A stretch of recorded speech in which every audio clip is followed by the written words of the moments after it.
प्रदीप भाई ने जो प्रश्न किया वहां से मैं शुरू करूं। भागवत जी कहते हैं कि हमारे शरीर में कुछ वेग हैं, वेग, गति, मूवमेंट, स्पीड, कुछ वेग हैं और उन वेगों के नाम हैं कुछ। उनके बारे में उनका यह कहना है, एक सूत्र है और उस पर पूरा अध्याय है, एक ही सूत्र पर पूरा अध्याय है।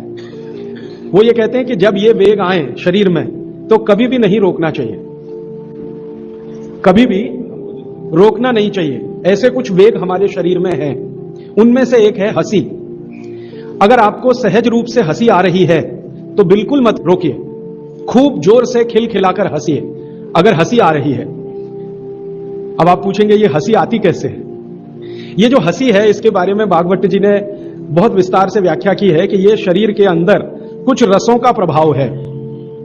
आज की भाषा में हम अगर कहें तो कुछ एंजाइम्स हैं और कुछ हार्मोन्स हैं जिनके चलते ये हंसी आती है। और ये एंजाइम्स और हार्मोन्स शरीर की अलग अलग ग्रंथियों से उत्पन्न होते हैं। जैसे हमारे शरीर में ये मस्तिष्क में एक पीनियल ग्लैंड है, उसमें से जो रस उत्पन्न होता है, मैं रस ही शब्द इस्तेमाल करूंगा, हार्मोन्स और एंजाइम्स में कंफ्यूजन हो जाता है। तो पीनियल ग्लैंड में जो रस उत्पन्न होता है ये बहुत मदद करता है हंसने में।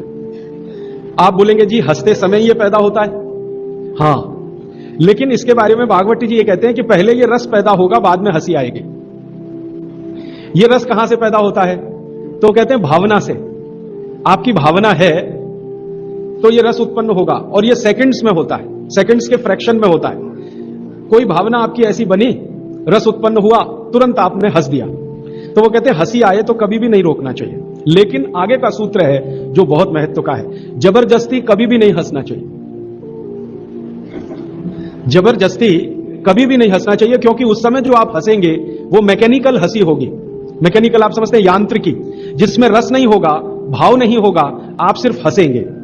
तो कहते हैं बिना भाव और बिना रस की जो हंसी है वो शरीर को कोई लाभ नहीं देगी। अब मैं आता हूं थोड़ा आपको समझ में आए इस दृष्टि से।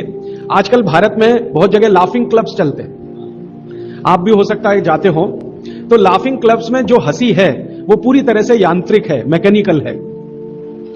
वो कहते हैं मुंह फाड़ के हंसो, हा हा हा हा हा, इसमें ना रस है ना भाव है।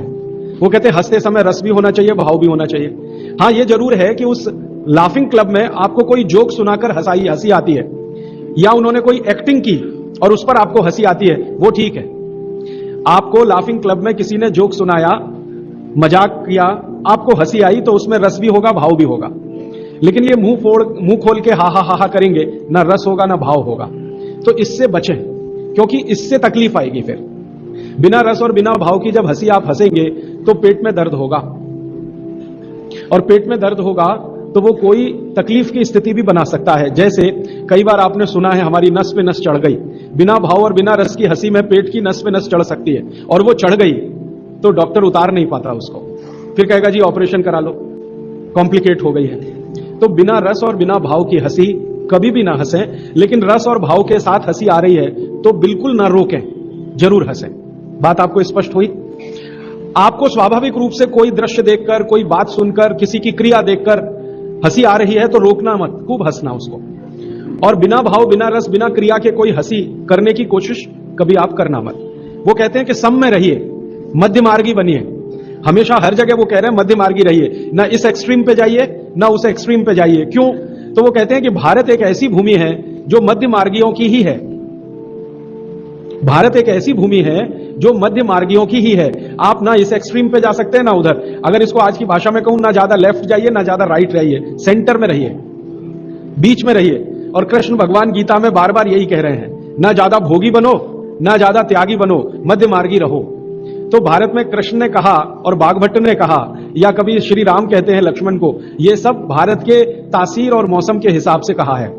आप जो है अगर यूरोप में है और अमेरिका में है तो आइदर लेफ्ट और आइदर राइट जाने के लिए छूट है, भारत में नहीं। तो इसलिए हंसी के मामले में, भोजन के मामले में, क्रियाओं के मामले में, किसी भी मामले में ना तो लेफ्ट जाइए बहुत, ना तो राइट जाइए, बीच में रहिए। तो हंसी के बारे में भी उनका यही है कि यांत्रिक हंसी माने एकदम एक्सट्रीम लेफ्ट कभी भी मत करिए, और हंसी को रोकिए भी मत, वो एक्सट्रीम राइट, बीच में रहिए। आई तो हंस लिए, ये तो हमेशा नियम के रूप में है, और यही नियम आगे भी है। वो कहते हैं हंसी को रोकिए मत, ये एक वेग है, कभी भी मत रोकिए। इसी तरह से दूसरा एक वेग है छींक। कभी मत रोकिए इसको। लेकिन जबरदस्ती छींकने की भी कोशिश मत करिए। छींक आए तो रोकिए मत, जबरदस्ती छींकने की कोशिश मत करिए। जबरदस्ती कोशिश अगर करेंगे तो उन्होंने एक सूची दिया है भागवत जी ने कि 13-14 रोग आएंगे आपको अगर जबरदस्ती छींक लेंगे तो। इसलिए छींक आ रही है, सहज रूप से छींकिए, रोकिए मत उसको। ये एक वेग है, इसको रोकेंगे तो 23-24 रोग होंगे। जबरदस्ती छींकने की कोशिश करेंगे तो 13-14 के आसपास रोग होंगे। उन रोगों की पूरी सूची है, आप पढ़ सकते हैं पुस्तक।